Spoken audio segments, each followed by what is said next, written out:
नमस्कार दोस्तों। आज एक बार फिर शब्द और वाणी के तारतम्य से सराबोर कर देने का मकसद लिए उपस्थित हूँ आपके समक्ष मैं शशि देवली बंडपट्टी पीपल कोटी से। इस अद्भुत लेखन शैली की सुस्पष्ट माधुर्य को सजाया है अपनी कलम से ऊखीमठ से वरिष्ठ पत्रकार आदरणीय श्री लक्ष्मण सिंह नेगी जी ने। और क्योंजा घाटी के कांदी गांव में विराजमान कौलाजीत महाराज की महिमा को जन जन तक पहुंचाने में हमें अपना अहम योगदान दिया है दिल्ली उच्च न्यायालय के वरिष्ठ अधिवक्ता व तल्ला नागपुर दरमोड़ी निवासी श्रीमान संजय शर्मा दरमोड़ा जी ने। आइए सुने। देवभूमि उत्तराखंड की तपोभूमि आदिकाल से ही आस्था और विश्वास का केंद्र रही है।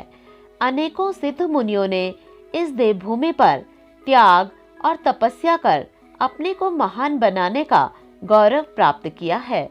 गढ़वाल हिमालय जहां एक ओर अपने तीर्थ स्थलों, अद्वितीय प्राकृतिक सौंदर्य आदि विशेषताओं के कारण देश विदेश के धर्मानुरागियों एवं पर्यटकों के आकर्षण का केंद्र बिंदु है, वहीं आज भी गढ़वाल में पांडव नृत्य, जीतू बगड़वाल नृत्य, नाग सिद्धवा नृत्य, एड़ी आछरी नृत्य के साथ कई विशेषताएं विद्यमान हैं। वर्तमान में तीर्थाटन व पर्यटन की जो परंपरा यहाँ चली है, उसमें दूर दराज से यात्री यहाँ पहुँचते हैं, मगर कुछ ही तीर्थ स्थलों की यात्रा कर वे संपूर्ण देवभूमि उत्तराखंड घूमने का सुंदर सपना लेकर चले जाते हैं। देवभूमि उत्तराखंड में आज भी कई महत्वपूर्ण तीर्थ पर्यटन बुग्याल सरोवर, हिम शिखर अपनी विशिष्टता के होते हुए भी प्रचार प्रसार के अभाव में तीर्थ यात्रियों व सैलानियों से अनजान बने हुए हैं। इसी श्रृंखला में क्योंजा घाटी के कांदी गांव में विराजमान कौलाजीत महाराज का तीर्थ अपनी विशिष्ट स्थापत्य कला एवं तीर्थ महत्ता का प्राकृतिक सौंदर्य से भरपूर होते हुए भी तीर्थ यात्रियों व सैलानियों की नजरों से ओझिल बना हुआ है। इस तीर्थ में विराजमान भगवान कौलाजीत को श्री भोगाजीत महाराज का सबसे बड़ा भाई माना जाता है।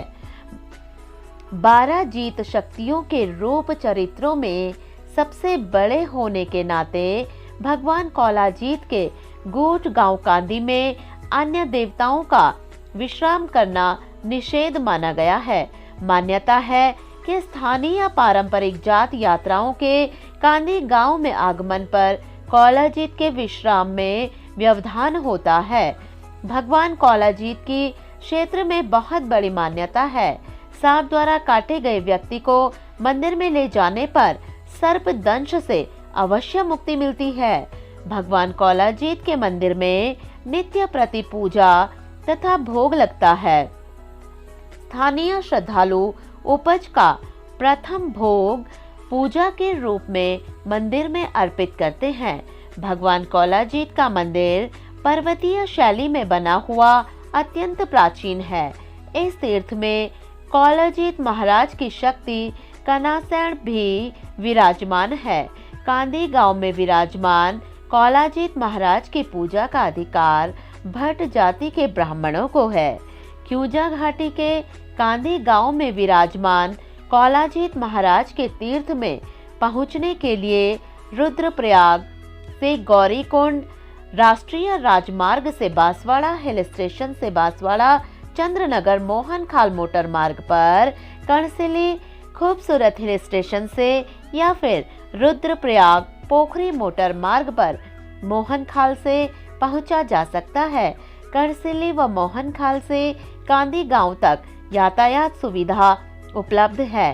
कांदी गांव में विराजमान कौलाजीत महाराज के तीर्थ में अक्षुण्य सौंदर्य का भंडार है, इसलिए इस तीर्थ में पदार्पण करते ही भयावही बेचैनी शांत हो जाती है।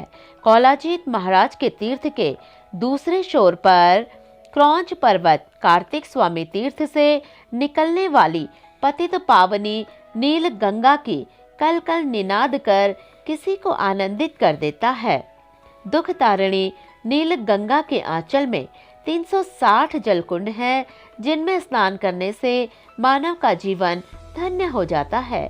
कौलाजीत महाराज मंदिर के पुजारी गोपाल राम भट्ट जगदीश चंद्र भट्ट का कहना है कि कौलाजीत महाराज के मंदिर में पूजा अर्चना करने से ब्राह्मण विधा पाते हैं, क्षत्रियों को विजय प्राप्त होती है तथा डरे हुए मनुष्यों को डर नहीं सताता है।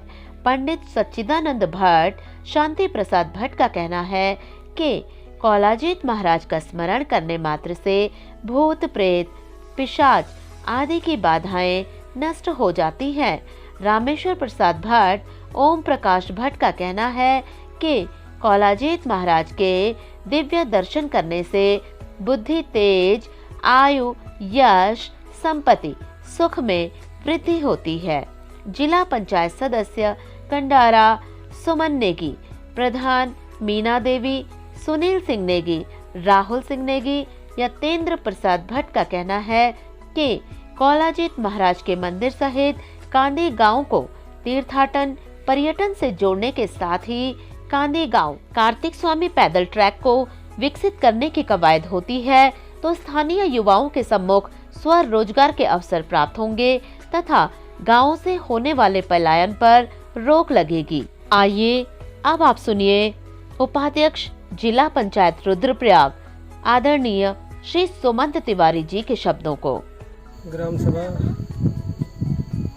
कांदी के इस मंदिर में, इस परिसर में यहाँ की जो मुख्य विशेषता है जो ग्रामवासियों द्वारा कही जा रही है कि किसी व्यक्ति को अगर किसी सांप ने काट दिया तो इस मंदिर पर लाने पर, उस पर टीका लगाने पर उसको तुरंत वो सही हो जाता है, उसका जहर खत्म हो जाता है। इस पौराणिक मंदिर की ये 400 वर्ष पुराना मंदिर की जो विशेषता है। दूसरा, अगर कहीं क्षेत्र में या मंदिर में या कहीं चोरी हो गई तो वह व्यक्ति, जिस व्यक्ति ने चोरी की, वो स्वयं इस मंदिर में आकर अपनी क्षमा याचना मांगता है, अपने जो पाप किया उसका पश्चाताप मांगता है। और वो इसकी खासकर विशेषता यह है। और इस किऊंजा घाटी में धार्मिक रूप में मैं कहूँ तो तीर्थाटन के रूप में, पर्यटन के रूप में यहाँ पे अपार संभावनाएं हैं। और इस क्षेत्र के विकास के लिए जो भी संभव हो पाएगा, इस क्षेत्र में जो समस्याएं हैं जिनका समाधान होने भरसक प्रयास, जो भरसक प्रयास है वो जिला पंचायत के माध्यम से, या शासन स्तर के माध्यम से, या स्वयं जो हमारे अधिकार क्षेत्र में है उसके लिए पूरा प्रयास किया जाएगा। जो यहाँ के लिए समस्याएं, जो यहाँ चाहे परिसर में सौंदर्य का हो या घाटी में अन्य समस्याएं हैं, उसका समाधान किया जाएगा।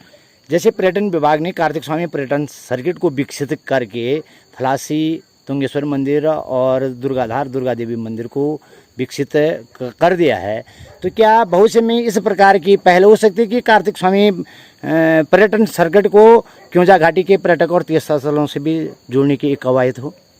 जरूर। जो इस प्रकार के हमारे मंदिर, जो विख्यात मंदिर है, जो प्रसिद्ध मंदिर है, उनके लिए आवागमन या जो हमारे ट्रैक मार्ग हैं उनसे जोड़ा जाए, जिससे कि आवागमन हो, बाहर के जो पर्यटक हो हमारे इन क्षेत्रों में आए और इस क्षेत्र का विकास हो। यहाँ के जो बेरोजगार हैं उनको रोज़गार मिले, जो छोटे अफसर हैं जो दुकान के माध्यम से या अपने ट्रैकिंग जो इससे जुड़े हुए लोग हैं, उन सब लोगों के लिए एक रोज़गार के अवसर जुट पाएंगे। और इसके लिए हम भरसक प्रयास करेंगे कि यहाँ की आवाज़ उठाएं। जो मंदिर है, धार्मिक स्थल है, ये जो यहाँ के पौराणिक चीज़ें हैं उनकी आवाज़ उठाएं और इसको एक रोज़गार के रूप में भी लें, जिससे रोज़गार के अवसर और रोज़गार की संभावनाएं बढ़ी, लोगों का आना जाना हो, इस पे फोकस हो। एडवर्टाइज या सरकार इन जितने भी मंदिर हैं इनका प्रचार प्रसार करे कि जो बाहर के लोग हैं ये समझे कि इसकी ये आस्था है, ये पौराणिक मंदिर है। यहाँ पे तीर्थाटन के साथ साथ पर्यटन के रूप में भी इन्हें विकसित किया जाए। इसी परिप्रेक्ष्य में आइए सुनते हैं ग्राम पंचायत कांदी से पूर्व प्रधान श्री प्रदीप चमोला जी के शब्दों को। इस मंदिर की विशेषता, अगर किसी को सांप ने काट दिया तो उसको यहाँ ले आते हैं और भगवान की इतनी महिमा है कि उसमें एक टीका लगता है और उसका जहर वहीं पे ख़त्म हो जाता है। हमारी इस भगवान श्री कौलाजीत की यही महिमा है। कई वर्षों से देख रहे हैं, हम अपने समक्ष देख चुके हैं। दूसरी बात, अगर किसी की चोरी हो जाती है तो वो इस मंदिर में सच्चे दिल से आता है तो उसका जो चोरी हुआ धन है वो भी वापस उसको मिल जाता है। ये प्रत्यक्ष प्रमाण है इस मंदिर के। भगवान कौलाजीत के यहाँ बसने की क्या पौराणिक इतिहास, क्या पौराणिक परंपराएं हैं? ये लगभग 400 साल पुरानी पौराणिक व्यवस्था है, जहाँ तक मेरे संज्ञान में है कि 400 साल पूर्व पहले इस मंदिर की स्थापना की गई थी। इस मंदिर में धार्मिक अनुष्ठानों का आयोजन या फिर जिस प्रकार से अन्य देवी देवताओं देवरा यात्रा पर निकल करके विश्व कल्याण की कामना के लिए निकलते हैं क्या? ये हमारे जो भगवान कोनाजीत हैं, ये देवरा तो नहीं जाते हैं, पर प्रत्येक साल इस भाद्रपद के महीने में यहाँ एक यज्ञ किया जाता है और उस यज्ञ में समस्त क्षेत्रवासियों को भी सूचित किया जाता है। ग्रामवासी अपने स्तर से प्रत्येक साल को यज्ञ करते हैं। आने वाले समय में यदि प्रदेश सरकार कोनाजीत मंदिर को तीर्थाटन और पर्यटन से जोड़ती है तो क्या कांदी गांव सहित क्योंजा घाटी का चौमुखी विकास संभव है? पूर्णतः संभव, पूर्ण क्षेत्र का विकास होगा। अब हम सुनते हैं कांदी की महिला मंगल दल अध्यक्ष श्रीमती माया देवी जी के शब्दों को। हमारे गांव में काफी भीड़ लगती, काफी भक्त लोग उन्होंने बाहर बेटे जुबी वाला से भी सब उन्होंने हमारे ग्राम सभा भी पूरी जथा भी हमारे ग्राम सभा बोली पूरा लोग उन्होंने अच्छु खास यो मंदिर में अच्छु मेला मूला भी लोग दो कबर मंदिर पुराण शिव पुराण जो मंदिर में अच्छु खास सब जथा भी कर्मचारी जथा भी लोग वाला सब उन्होंने से अच्छु जब मंदिर में कोई तक सांप सूप काटो लोग कोई तकलीफ नहीं बंदी मंदिर में ऐसा सब लोग ठीक हुए जाना ना कोई भी वो कहीं भी वो हॉस्पिटल नहीं लेना तो मंदिर में लेना ना अच्छी खास सुविधा से। धन्यवाद। जनी और तीर्थ स्थल में एक नया अनाज चढ़ाने की परंपरा है, क्या ये तीर्थ में भी नया अनाज चढ़ाने की? अनाज बोलू पहले हम बाटी मंदिर में चढ़ना तब लोग तब अब खाना क्या तो ये मंदिर में जने धार्मिक अनुष्ठान होना या शिवरात्रि जी जन्माष्टमी जी कई पर्व पर मेलो लगा दे या धार्मिक पूजा बड़ी पूजा होनी? पूजा हमेशा होनी हर जीवों की बाहर लगती पंडितों की पूरा लोग बाहर लगी था पूजा होनी। तो धार्मिक अनुष्ठान कई टाइम पर होना? हाँ कई टाइम पर भी। तो जने धार्मिक अनुष्ठान टाइम पर क्या आप ग्रामीण महिला यो कीर्तन भजन जागरण को भजन रोज करना सावन का महीना में भी हमेशा करे हम कीर्तन 1 महीना तक व्रत जो भी बोलो पूरा मंदिर ये माँ हमेशा व्रत में भी शुक्र। आप सुन रहे थे बंडपट्टी पीपलकोटी से शशि देवली को ऊखीमठ से वरिष्ठ पत्रकार लक्ष्मण सिंह नेगी जी की खास रिपोर्ट के साथ। धन्यवाद।